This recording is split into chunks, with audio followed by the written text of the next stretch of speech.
En Algérie, une loi vient de tout changer, mais vraiment tout changer pour le congé maternité. On ne parle pas d'un petit ajustement, non, on parle d'une véritable révolution pour les mères qui travaillent, surtout pour celles qui traversent des moments particulièrement difficiles. Imaginez une seconde ce dilemme. Un nouveau-né arrive, mais avec de sérieuses complications de santé. Et la loi vous oblige à retourner au travail après seulement quelques semaines. Eh bien, jusqu'à très récemment, c'était ça, la douloureuse réalité pour de nombreuses mères algériennes. Un choix quasiment impossible entre la sécurité de son emploi et la santé de son enfant. Regardez bien ces chiffres. C'est simple, c'est puissant. On passe de 98 jours à 365 jours potentiels. D'à peine plus de 3 mois à une année complète. Le saut est tellement spectaculaire qu'il faut absolument qu'on décortique ensemble comment on en est arrivé là. Alors, pour bien comprendre à quel point cette avancée est majeure, il faut faire un petit retour en arrière. Plongeons-nous dans le système qui existait juste avant. Parce que pour apprécier le chemin parcouru, c'est essentiel de savoir d'où l'on part. La référence, c'était la loi de 1983. Elle offrait 14 semaines de congé, payées à 100%, ce qui était déjà une protection bien sûr. Mais sa plus grosse lacune, c'était sa rigidité. Pour un bébé né avec un handicap, une malformation ou une maladie grave qui demande des soins constants, la loi ne prévoyait rien de plus. Rien. Les mères devaient donc reprendre le travail, et c'était ça, le choix impossible. Et c'est là qu'intervient la solution. La fameuse nouvelle loi, la numéro 2508. Elle a été pensée comme une réponse directe, franche et puissante aux problèmes qu'on vient de décrire.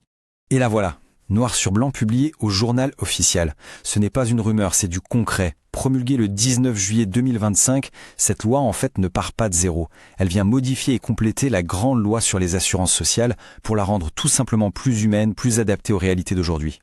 L'innovation cruciale, le cœur du réacteur de cette loi, c'est ce nouveau concept de prolongation. Attention, ce n'est pas pour tout le monde, c'est un dispositif très ciblé. Il est pour les travailleuses dont l'enfant naît avec un handicap, une malformation ou une maladie grave. Et la condition sine qua non, c'est le besoin d'un accompagnement médical obligatoire qui doit être prouvé par un dossier médical solide. Ce tableau, il résume tout en un clin d'œil. Regardez, déjà, la durée de base pour toutes les mères augmente. On passe à 150 jours. Mais la vraie révolution, elle est sur la ligne prolongation.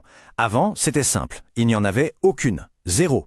Aujourd'hui, on peut aller jusqu'à 215 jours en plus. Ce qui fait qu'on passe d'un maximum de 98 jours à 375 jours. Et le point fondamental, l'indemnisation reste à 100%. Allez, on décortique le calcul ensemble. Tout commence avec le socle commun. Désormais, c'est 150 jours pour toutes les travailleuses, soit environ 5 mois. C'est déjà une très belle amélioration pour tout le monde, quelle que soit la situation. Ensuite, pour les cas spécifiques dont on a parlé, une première prolongation de 50 jours peut être demandée. On ajoute donc ces 50 jours aux 150 jours de base. Et si malheureusement l'état de santé de l'enfant demande encore un accompagnement, une seconde prolongation, bien plus longue cette fois, peut être activée, jusqu'à 165 jours supplémentaires. C'est vraiment cette flexibilité qui change tout. Et donc si on fait le calcul, 150 plus 50 plus 165, on arrive bien au total de 365 jours, une année. Une année entière pour s'occuper de son enfant au moment où il en a le plus besoin, sans l'angoisse financière, puisque le salaire est maintenu intégralement. Bon, tout ça, c'est la théorie. C'est super. Mais en pratique, comment ça marche? Comment on fait pour en bénéficier? C'est quoi les démarches à suivre? Le processus est très cadré. Il faut être vigilant. Pour le congé de base de 150 jours, c'est la procédure classique. C'est pour les prolongations qu'il faut faire très attention au délai. La demande doit être faite 15 jours avant la fin de la période en cours. Concrètement, pour la première rallonge de 50 jours, le dossier médical doit être déposé au plus tard le 135e jour. Et pour la seconde, au plus tard le 185e jour. Ce sont des dates à ne surtout pas manquer. Et le document central, le sésame, la pièce maîtresse de tout ça, c'est le dossier médical. Et pas n'importe lequel, il doit être établi par un médecin spécialiste en pédiatrie. C'est cette expertise qui justifie la demande et qui garantit que le système aide bien les familles qui en ont vraiment besoin. Évidemment, une nouvelle loi d'une telle ampleur, ça soulève pas mal de questions. Alors on va passer en revue les interrogations les plus fréquentes pour que tout soit le plus clair possible. Alors, qui a le dernier mot ? C'est l'organisme de sécurité sociale, mais sa décision va s'appuyer entièrement sur l'avis du pédiatre. Est-ce que le secteur privé est concerné? Absolument. La loi s'applique à tous les affiliés, publics ou privés, sans distinction. Et le père dans tout ça? Non. Pour l'instant, ces prolongations spécifiques ne concernent que la mère travailleuse.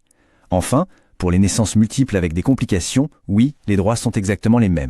Un point absolument essentiel à souligner. La charge financière de ce congé prolongé ne pèse pas sur l'employeur, sur l'entreprise. C'est le système de sécurité sociale qui prend en charge l'indemnité. C'est un vrai acte de solidarité nationale. Le risque est partagé par tous pour protéger les plus fragiles. Ok, maintenant, essayons de prendre un peu de hauteur, parce que l'impact d'une telle loi, il va bien au-delà de la famille. Ça redessine une partie du contrat social, et ça positionne même l'Algérie sur la scène régionale. Et ce graphique, il parle de lui-même. Si on compare la durée maximale du congé dans ces situations très particulières, l'Algérie, avec ses 365 jours, se place très très loin devant ses voisins. Elle devient de fait un pionnier dans la région en matière de protection sociale pour les mères dans ces situations. Les bénéfices sont vraiment multiples. Bien sûr, il y a la sécurité financière et la protection de l'emploi, ce qui est crucial pour le maintien des femmes dans la vie active, mais il y a surtout la garantie de meilleurs soins pour l'enfant pendant sa toute première année, ce qui est déterminant pour son avenir. Ça réduit le stress familial et ça renforce ce sentiment de solidarité nationale. C'est une loi qui agit sur tous les fronts. L'analyse juridique qui a servi de base à cet exposé se termine par cette phrase, et elle est forte. Elle ne voit pas cette loi comme une simple retouche technique, mais bien comme un modèle de législation sociale, moderne, progressiste et humaniste. On termine avec une question ouverte. En protégeant si fortement les familles au moment où elles sont le plus vulnérables, cette loi est une réforme majeure. Mais une question très pratique demeure. Sera-t-elle applicable dès sa promulgation ou faudra-t-il attendre des textes réglementaires pour sa mise en œuvre ? Ça, la source ne le dit pas, mais ce sera le point clé à surveiller dans les mois à venir. Au-delà de ce détail technique, la grande question, c'est de savoir si on assiste au début d'une nouvelle ère pour les droits des familles en Algérie. La question, en tout cas, est posée.